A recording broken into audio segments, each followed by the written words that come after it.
नमस्कार श्रोते हो, दीपक रेगे कथाकथन चॅनलवर सगळ्यांचं मनापासून स्वागत. श्रोते हो, आज तुम्ही ऐकणार आहात जगन्नाथ शिंदे लिखित कथा. कथेचं नाव आहे जिद्द.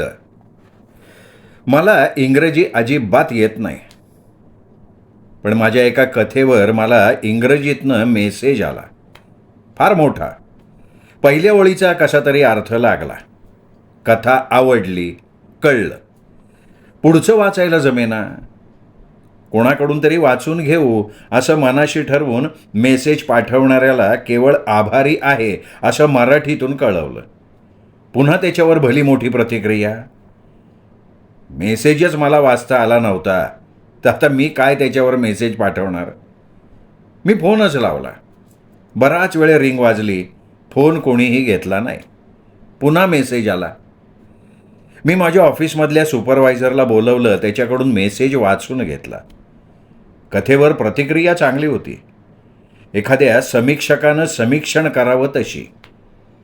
दुसरा मेसेज पहिल्या मेसेजला पुष्टी देणारा आणि मी अभिप्रायाची दखल घेतल्याबद्दल आभाराचा होता. तिसऱ्यांदा आलेल्या मेसेजमध्ये लिहिलं होतं की सर, मी नेहमी झुंबरमधल्या कथा वाचते, तुमचा फोन आल्याचं पाहिलं पण घेतला नाही. मला वाचता येतं, लिहिता येतं, पण सर मला बोलताच येत नाही. माझ्या सुपरवायझरकडनं मी मेसेज टाईप करून घेतला की तू तुझी माहिती लिहिता येईल तशी लिहून पाठव, मी भेटायला 8-10 दिवसात येतोय, नाव आणि पत्ता अचूक दे. मी मेसेज पाठवून दिला. आभारी आहे, मी तुमची प्रतीक्षा करते, फोन करून या असा मेसेज पत्त्यासह आला. मी जाण्याचा निर्णय घेतला. बरेच प्रश्न होते सोबतीला. त्यातला मुख्य प्रश्न, तिला बोलता येत नाही, संवाद साधणार कसा. बोलता न येणाऱ्याचे शक्यतो कानही बहिरे असतात असं म्हणे. जन्मतःच ही मुकी बहिरी असावी.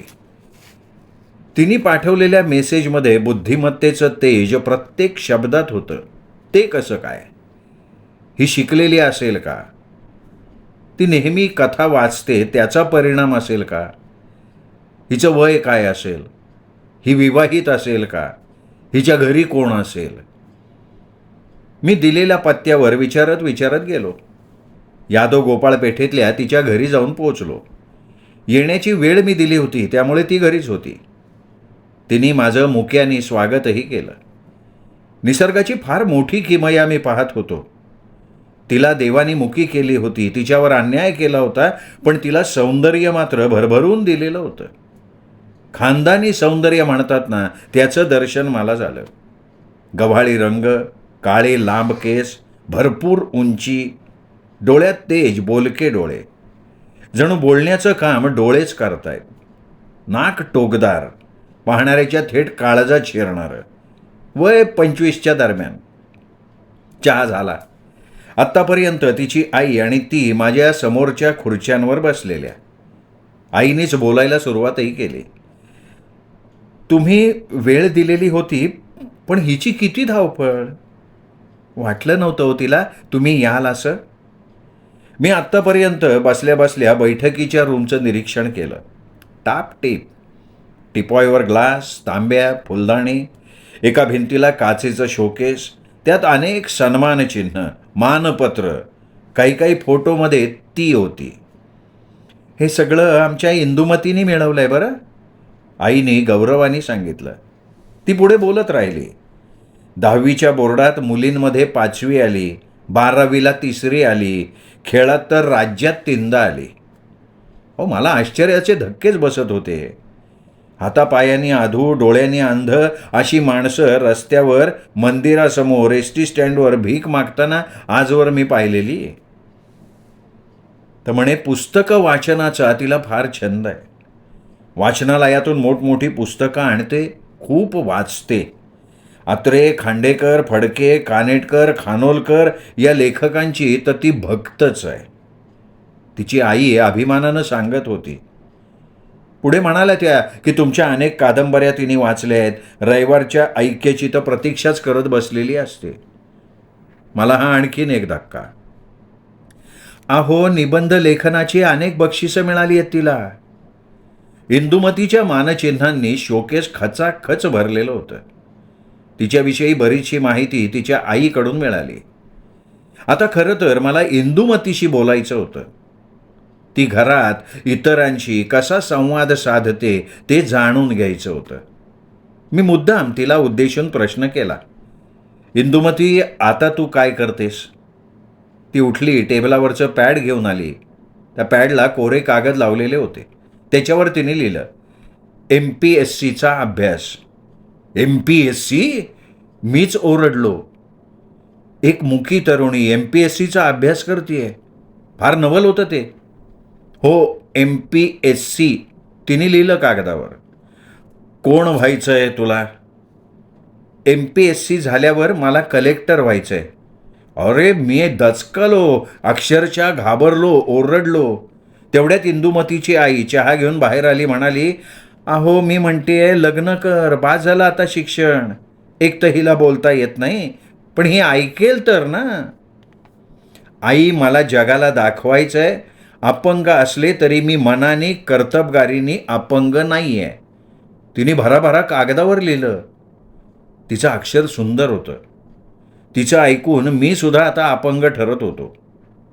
मी बोलत नव्हतो तोपर्यंत ती कागदावर लिहित होती. तिला काहीतरी सांगायचं होतं. सर, कलेक्टर झाल्यावर बोलायला आलंच पाहिजे असं काही आहे का? कलेक्टरनी कागदाशी बोलावं. भाषणं नाही ठोकता येणार, पण भाषणं ठोकणं हे मुळात काम आहे का? कागदावर तिने मला बरेच प्रश्न केले होते. खरंय खरंय तुझं, मी म्हणालो. MPSCचा अभ्यास कमी असतो का? टेबलावरची पुस्तकं बघा तिच्या, सारखं डोकं खुपसून बसलेली असते पुस्तकात. आईने आपली लाडकी तक्रार केली. आई पुढे बोलायला लागली. बापाचं स्वप्न पूर्ण करायचं म्हणतीये. करणारच आहे, पाचीलच तू आई. इंदुमतीने जलद गतीने कागदावर हे लिहिलं सुद्धा. अहो, मी तर तिच्यातली जिद्द बघून खुळा झालो होतो. जवळजवळ लुळा पाडल्यात जमा होतो.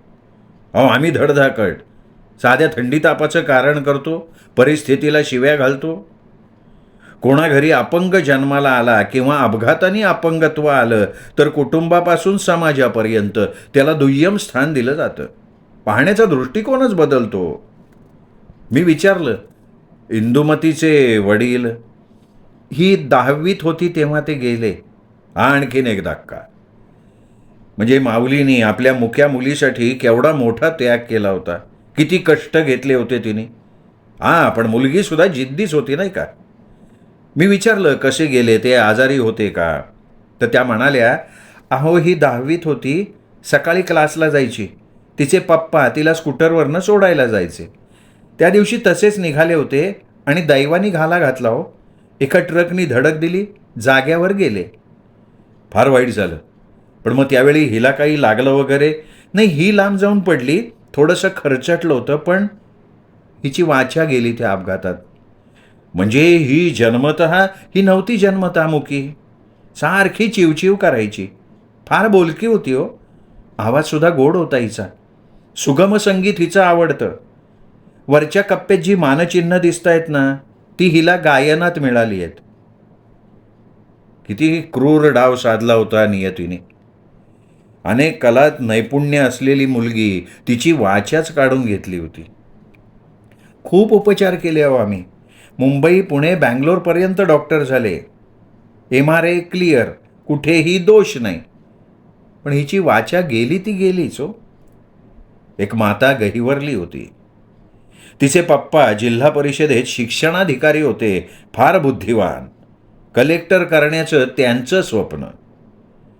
इंदुमतीला वडिलांकडनं बुद्धी आणि आईकडनं सौंदर्य मिळालेलं होतं.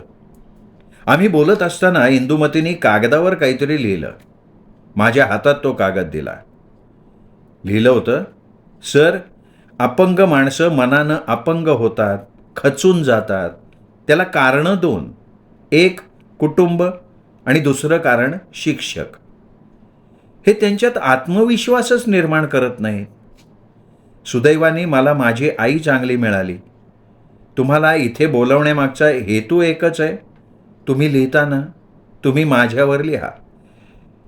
कुटुंबांना, शिक्षकांना मार्गदर्शन करा. अनेकांना निश्चितच बळ मिळेल.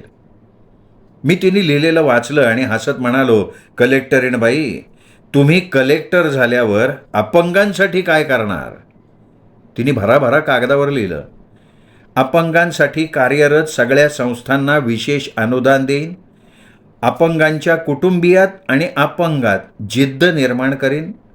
शिक्षण संस्थांसाठी विशेष मार्गदर्शनाची गरज आहे. तज्ज्ञांच्या मार्गदर्शनाची त्यांना गरज आहे. तज्ज्ञांची त्यासाठी मार्गदर्शन शिबिरं आयोजित करीन. नोकरीतल्या राखीव जागा विनाविलंब भरीन. विशेषतः समाजाचा अपंगांकडे बघण्याचा दृष्टिकोन बदलून टाकीन. खरं तर इंदुमती कलेक्टर झाल्यानंतर अपंगांसमोर फार मोठा आदर्श निर्माण होणार होता. मी निघालो. एका प्रतिभावंत, बुद्धिवंत आणि जिद्दी मुलीला भेटल्याचा फार मोठा आनंद मला झालेला होता. माझी खात्री आहे इंदुमती निश्चित कलेक्टर होईल आणि इतर अपंगही तिचा आदर्श नक्कीच घेतील. श्रोते हो, ही होती जगन्नाथ शिंदे लिखित किरडू या कथासंग्रहातली जिद्द ही कथा. ही जिद्द तुम्हाला कशी वाटली कमेंट करून जरूर कळवा. या कथेचा व्हिडिओ मात्र खूप ठिकाणी शेअर करा.